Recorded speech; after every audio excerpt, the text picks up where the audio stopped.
Alors le déclic en fait c'est je lisais j'ai voulu lire un bouquin pour arrêter la cigarette et, euh, et dans ce bouquin le type il parle d'un de ses patients qui n'arrivait pas à ouvrir la porte de chez lui ou sortir de chez lui sans avoir une clope au bec.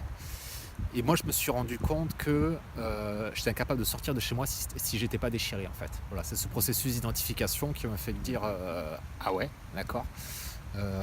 Voilà, tiens, moi, quand je sortais du boulot, que j'avais un message d'un pote qui me disait dès que tu sors, on se retrouve, tu passes à la maison ou quoi. Je passais d'abord par chez moi, je m'envoyais un joint et après j'allais rejoindre le pote. Voilà, c'était voilà, que des voilà, trucs comme ça. Voilà. Et moi, le déclic, ça a été ça. Voilà, d'une façon extérieure, je me suis rendu compte que je n'arrivais plus à sortir de chez moi si je n'étais pas déchiré. Il y a quelques années, je me suis fait attraper par les flics pour conduite sous l'emprise de stupéfiants. À l'époque, je vivais encore chez mes parents et mon père m'a amené voir un généraliste qui m'a prescrit des médocs, je sais plus, des antidépresseurs ou une connerie comme ça. J'avais des médocs pour un mois, je les ai bouffés en une semaine en fait, parce que en fait, je me suis dit vas-y, tu vas pouvoir te déchirer la gueule avec ça en fait, mais finalement c'était pas mon, j'avais pas l'effet que je voulais en fait. Voilà, donc c'est ça en fait. Voilà, je les ai tombés en une semaine et voilà. Et derrière, j'ai jamais réessayé parce que d'une part, je suis pas trop branché produits chimiques, enfin médicaments chimiques. Et moi, c'est vrai que je voyais pas comment un type qui avait pas comment dire, qui avait pas vécu ce que j'avais vécu pouvait m'aider en fait. Voilà, tu peux avoir fait toutes les études que tu veux, si entre guillemets, enfin, moi, je pense que si quelqu'un qui s'est pas retrouvé dans la même situation que moi, enfin c'est pas qu'il pouvait pas, c'est que pour moi il était pas légitime en fait. Voilà, c'était peut-être plus une question de légitimité que réellement de pouvoir. Et c'est en ça que le fait qu'à Narcotique Anonyme on soit que des dépendants, qu'il n'y ait pas de pro ou quoi, moi ça m'a permis aussi d'accepter l'aide aussi. Voilà, les gens entre guillemets ils ont rien à y gagner. À part voilà, tu lâches pas ton chèque à la sortie quoi, un truc comme ça. Et donc voilà, finalement voilà, c'était vraiment de l'entraide juste dans la bienveillance. Et voilà, moi c'est quelque chose qui m'a touché. Voilà, l'accueil que j'ai eu au début, voilà, cette espèce d'amour inconditionnel.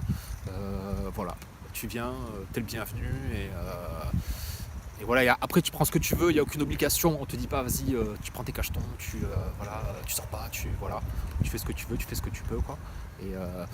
Et c'est aussi cette douceur là de NA qui m'a branché. Voilà, moi pour moi en effet, la consommation d'héros ou de crack était plus grave que la consommation de cannabis ou même d'alcool. Hein, voilà. Moi, ce que j'ai découvert avec Narcotique Anonyme, c'est vrai que le fait qu'en réunion on cite pas les produits, on peut pas se dire ah ouais mais lui il a pris de la coke donc c'est plus grave. Voilà. Et en fait c'est parce que le processus d'identification il est sur des comportements et pas sur une consommation. Voilà, c'est-à-dire que voilà, moi je vais voilà, le type qui va partager sur ses obsessions, voilà le type il s'emmerde, il compense par de la bouffe et tout ça, quel que soit le produit qu'il ait consommé avant, moi je ressens la même chose. Voilà. Et c'est en ce sens-là que nous chez NA on parle de maladie de la dépendance et pas finalement de consommation d'un produit ou de l'autre. Voilà. Moi je sais que par rapport à ça, j'ai eu très peu de difficultés finalement à me défaire de l'obsession du pétard, un petit peu plus avec l'alcool quand même.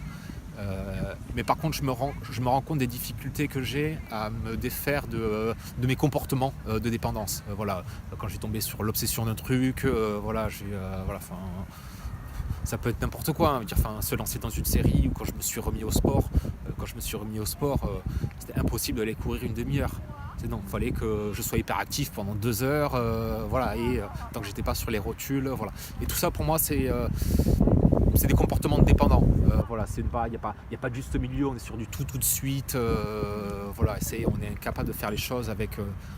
Enfin, moi en tout cas, incapable de faire les choses avec douceur, avec parcimonie. Voilà, faut qu'il y ait tout. Voilà, et c'est presque du tout ou rien au final. Voilà. Je suis arrivé à NA, je crois que j'avais 24 heures ou 48 heures de clean, quoi. Genre, en mode jeu.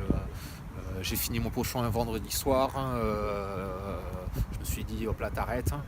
Le samedi j'ai bu 24 bières dans la journée pour compenser parce que voilà j'étais trop à cran et tout ça. mon dealer habitait dans mon immeuble. Voilà, enfin, je sortais même pas de chez moi en fait, j'avais livraison à domicile. Et voilà, donc pour ça, je suis resté enfermé chez moi pour pas le croiser. Je me suis tombé 24 bières dans la journée. Je n'ai aucun souvenir du dimanche. Et le lundi soir, j'étais en réu. Voilà, c'était, voilà, donc je suis arrivé dans les salles avec ces 48 heures de clean, d'abstinence. Je les ai gardées. C'est un petit peu une fierté que j'ai. Mais même si ces premières 48 heures, je les ai fait tout seul, j'en aurais pas fait 48 de plus. Voilà. Et je le vois encore aujourd'hui, après plus de 2 ans, si je passe plus de 10 jours, si je passe une semaine sans réunion, je commence à faire n'importe quoi. Enfin, alors, j'ai pas forcément des envies de consommer, mais voilà, je me rends compte que voilà, je retombe dans mes vieux travers, un petit peu autodestructeur, voilà, plus juste milieu, être con, être méchant, voilà.